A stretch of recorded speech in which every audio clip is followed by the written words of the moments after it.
Anyway, let's move on. Okay, let's go to the next question here. James Madison once wrote that no nation could preserve its freedom in the midst of continual warfare.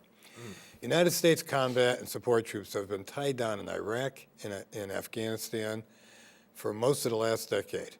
This country now spends more than $1 trillion a year on defense, intelligence, and homeland security.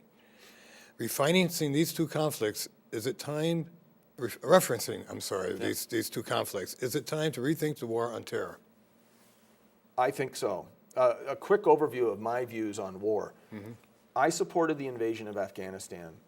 They were a terrorist government. They caused 9/11. They were harboring Osama bin Laden and the Taliban and Al-Qaeda. But I wanted it done with the thinking that after we invaded, that we would rebuild their infrastructure and put a lot of money into their country. You're talking about Afghanistan. In Afghanistan. Right. Did I say something else? I wasn't sure. Oh, okay, in Afghanistan.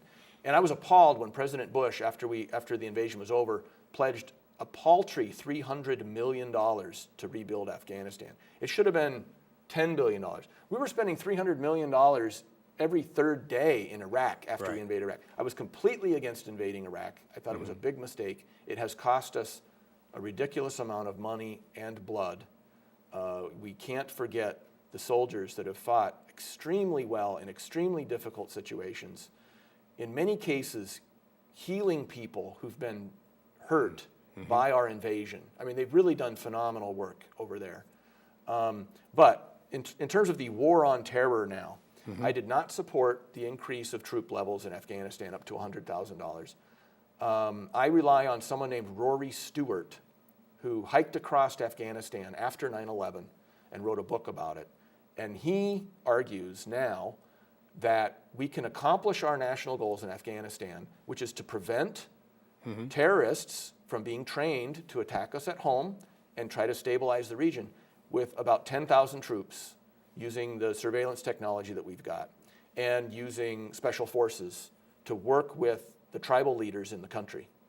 So I hope it works, but this huge increase of troop levels to 100,000, and we're now going to be spending hundreds of billions of additional dollars in Afghanistan, I think is a mistake. We can't afford it, and I don't think it's the best way to accomplish our national goals there.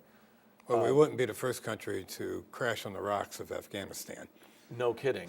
Yes, we would. It's centuries of history there. Right. That's right. Well, let's move on. I know we're going to run a little short on time. We'll go quick on this. What specific actions would you take regarding with Iran regarding its nuclear policy? Well, first I have to say a U.S. senator has very little to do with foreign policy of that type. U.S. senators enact change through legislation. I have many specific pieces of legislation on my website that I would like people to go look at. My opponents seem to forget this. They speak in very vague general terms. In terms of Iran, I think the biggest handcuffs that we have there is our national debt. We can't influence China on policies in Iran or on their monetary policies, which they are manipulating, because they lend us so much money.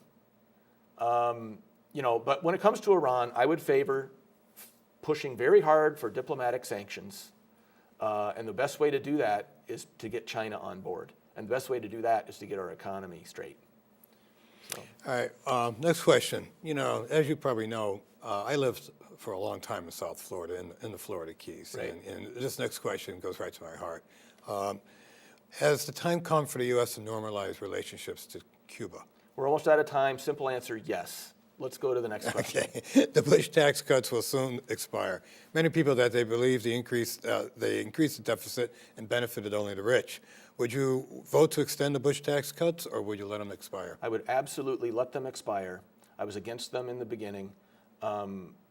Right now, somebody who makes $10 million a year pays a lower percentage of their income in total taxes than someone who makes $100,000 a year.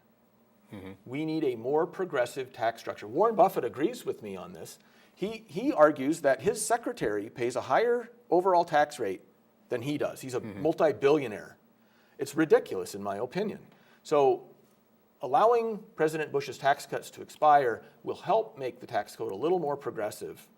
I think if you go to my website, I talk more about this, especially in regards to saving Social Security. But we're running out of time, so. Yes, I think we have a couple minutes left, 2 or 3 minutes. So why don't you give us a 2-minute final statement like they got to do on the show. Thanks, Mike. Thanks again. And I want to thank the people who wrote these questions because they're really good. Most of them were emailed or into Hartford Current. So why am I running? I'm running because I'm very worried.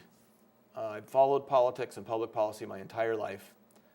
And for decades, we've been sending Republicans and Democrats to Washington, hoping that they would address huge long-term problems that we face. And every year, they just keep getting worse. And it's to the point now where I am really worried that our country will no longer continue to be the country it has been. We're facing a $36 trillion shortfall in Medicare over the next 75 years, a $12 trillion shortfall in Social Security. We have a $12 trillion national debt, and no Republicans or Democrats even talk about them in any constructive way. I present solutions to these problems on my website. We also face a big problem in our cities. We need an educated workforce. We need to reduce the violence in our cities. I support social change, such as supported by an organization called LEAP, Law Enforcement Against Prohibition. We need real drug law reform. We have 3 times as much of our population in the criminal justice system in this country than per capita than any other developed country in the world, than any other country in the world.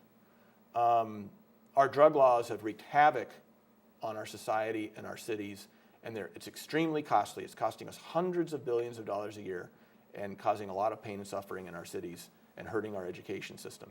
So these are just many of the huge long-term problems that you don't hear any of the other candidates even talking about. Get me into the debate.